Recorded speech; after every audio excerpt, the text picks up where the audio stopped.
Gold को लेकर Motilal Oswal financial services की एक अहम रिपोर्ट आई है। इस रिपोर्ट की जो बड़ी बातें वो हम आपके सामने रख देते हैं। 2025 में इस रिपोर्ट में कहा गया है कि सोना $5,000 के अपने ऐतिहासिक लेवल के ऊपर ब्रेकआउट कर चुका है।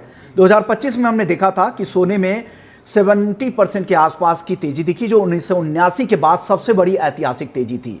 2025 में ग्लोबल डिमांड देखिए तो 4,800 टन के पार निकली, और जो ये डिमांड है वो सप्लाई से 5,000 टन से भी ज़्यादा की डिमांड थी। और ये लगातार चौथे साल सेंट्रल बैंकों ने 100 टन की रिकॉर्ड खरीदारी की। कुल सेंट्रल बैंक होल्डिंग की अगर बात करें तो 36,000 टन से भी ज़्यादा की हो चुकी है। यूएस का डेट लेवल है वो ऐतिहासिक लेवल पे लगातार बढ़ता जा रहा है। $38 ट्रिलियन के भी पार निकल चुका है यूएस का डेट, और ब्याज खर्च है $1 ट्रिलियन के भी ऊपर। तो एक माउंटिंग डेट लेवल है और डेफिसिट लगातार यूएस की बढ़ती जा रही है।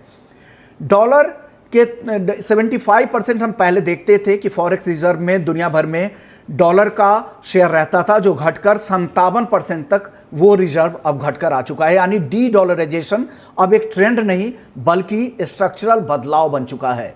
यदि 10% डॉलर रिजर्व गोल्ड में शिफ्ट होता है तो आपको बता दूं कि 4,950 टन से भी ज़्यादा अतिरिक्त सोने की डिमांड बन जाएगी। इससे सालाना माइन सप्लाई का 45% अतिरिक्त दबाव यहां पर पैदा हो सकता है। टैरिफ वॉर ये एक बड़ा खतरा है। 1 से 3% तक ये रिटेल महंगाई को यूएस में बढ़ा सकते हैं, जो गोल्ड के लिए सकारात्मक माहौल पैदा कर सकते हैं, क्योंकि हेजिंग के तौर पर महंगाई के दौर पे गोल्ड से हेजिंग के तौर पर इसे देखा जाता है। ग्लोबल राजनीतिक तनाव की अगर बात करें तो यूएस रूस और यूक्रेन तनाव अभी तक खत्म नहीं हुआ है। खाड़ी देशों का तनाव लगातार बरकरार है। आर्कटिक जो एरिया है वहां से भी चिंताएं बनी हुई हैं, और ये सेफ हेवन डिमांड के तौर पर गोल्ड को लगातार सपोर्ट कर सकता है। गोल्ड अब यहाँ पे सिर्फ रियल रेट प्ले नहीं बल्कि नॉन सॉवरीन मनी के तौर पर उभर रहा है, और सोने की जो मौजूदा तेजी है ये साइक्लिकल नहीं बल्कि स्ट्रक्चरल रीप्राइसिंग के तौर पे इसे देखा जा रहा है। और रियल यील्ड सीमित रहने से जो गोल्ड का डाउनसाइड है वो भी यहाँ पर सीमित दिख रहा है। सप्लाई ग्रोथ कमज़ोर है, और गोल्ड की कीमतों में जो लॉन्ग टर्म सपोर्ट है वो आगे की भी मिलता रहेगा।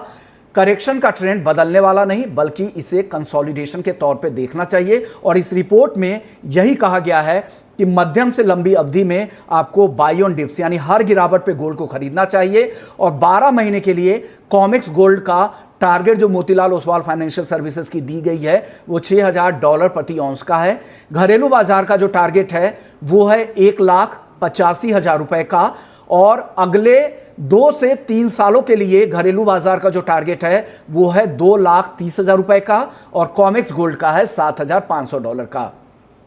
डेट मोनेटाइजेशन और संभावित क्यूई तेजी को और भी बढ़ा सकते हैं, और आक्रामक मौद्रिक फाइनेंसिंग की स्थिति में यहां पर आप देखेंगे कि कॉमेक्स पर सोना $8,000 के भी पार जाए, और लंबी अवधि में हो सकता है कि सोना घरेलू बाजार में यहां पर $2.5 लाख के ऊपर भी ज्यादा दिखे।